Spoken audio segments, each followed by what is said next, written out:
بسم اللہ الرحمن الرحیم۔ ناظرین محترم، ماہ ربیع الاول میں آقا دو جہان محمد عربی صلی اللہ علیہ وسلم کی بعثت ہوئی، جس کو لے کر ہر طرف محفلوں اور مجالس کا سلسلہ جاری ہے۔ وہیں پر ضلع پونچھ کی تحصیل مینڈر پر مجلس علماء اہل سنت والجماعت مینڈر کے زیر اہتمام بنام مدحت پیغمبر انقلاب صلی اللہ علیہ وسلم کانفرنس کا اہتمام کیا گیا۔ جامعہ محمودیہ قاسم نگر میں منعقدہ پروگرام میں بطور مہمان خصوصی حضرت مولانا مفتی حامد مظفر ملی رحمانی استاذ حدیث مہد ملت مالیگاؤں شریک ہوئے، جنہوں نے ختم نبوت کے عنوان پر مدلل اور مفصل خطاب کیا۔ ضلع پونچھ اور راجوری کے علماء کرام اور مختلف مدارس کے ذمہ دار بھی شریک ہوئے۔ 3 نشستوں پر مشتمل اس پروگرام میں علماء کرام نے مدحت پیغمبر انقلاب صلی اللہ علیہ وسلم کے مختلف گوشوں پر خطاب کیا۔ اس دوران تلاوت کلام پاک و نعت رسول مقبول صلی اللہ علیہ وسلم بھی پیش کی گئی۔ مجلس علماء اہل سنت والجماعت مینڈر کے مشترکہ پلیٹ فارم کے زیر اہتمام اس نورانی و عرفانی محفل کی نگرانی حضرت مولانا فتح محمد ناظم اعلیٰ جامعہ محمودیہ قاسم نگر مینڈر، مولانا ارشاد احمد صاحب ضیائی ناظم اعلیٰ مدرسہ دعوت الحق گلوتا ہرنی مینڈر، مولانا محمد اسلم صاحب قاسمی مدرسہ مدینۃ العلوم نڈول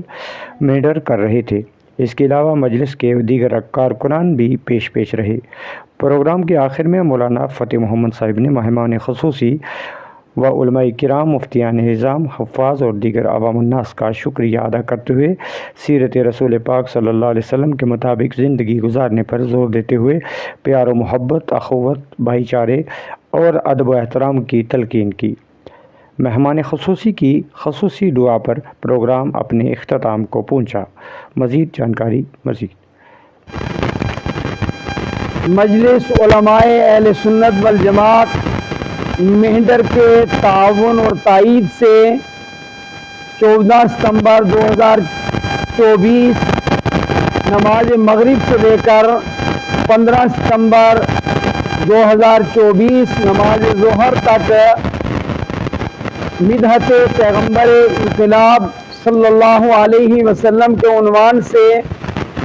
ایک اجلاس کا انعقاد کیا گیا، اور اس اجلاس میں لگ بھگ 2 درجن علماء کرام نے مختلف عناوین پر مثلاً ولادت نبی صلی اللہ علیہ وسلم، معجزات نبی صلی اللہ علیہ وسلم، اخلاق نبی صلی اللہ علیہ وسلم، آپ صلی اللہ علیہ وسلم کا علمی مشن،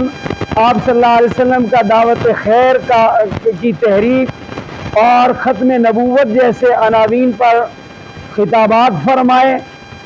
ملک کی مقتدر دینی درسگاہ مہد ملت مہاراشٹر کے ناظم تعلیمات حضرت مولانا حامد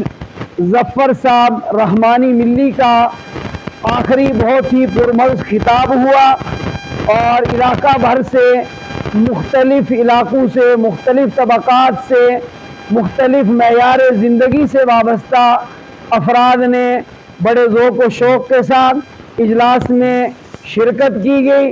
اور اجلاس کے آخر میں عوام الناس سے اپیل کی گئی کہ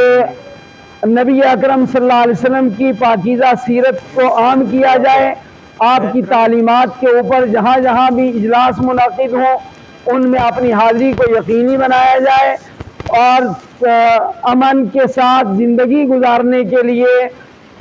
سیرت نبی صلی اللہ علیہ وسلم کے ساتھ اپنے آپ کو وابستہ کیا جائے، علاقہ سے فرقہ واریت کو ختم کیا جائے، اور خاص طور پر انتخابی مہم 2024 کے موقع پر یہ عوام الناس سے اپیل کی گئی کہ آپ پرامن طریقے سے اپنے ماضی، حال اور مستقبل کو سامنے رکھتے ہوئے اپنا ووٹ کاسٹ کریں جس بھی کینڈیڈیٹ کے حق میں چاہیں، لیکن تعلیمات نبوی کا تقاضا یہ ہے کہ ہم اپنی اس مہم کو نفرتوں سے دور رکھیں، اپنے آپسی تعلقات کو بحال رکھیں، ایک دوسرے کے متعلق زبان کا غلط استعمال نہ کریں، غرض ہے کہ حضور اکرم صلی اللہ علیہ وسلم کی تعلیمات کی روشنی میں ہم تمام اپنے معاملات کو، اپنی معاشرت کو نبھائیں۔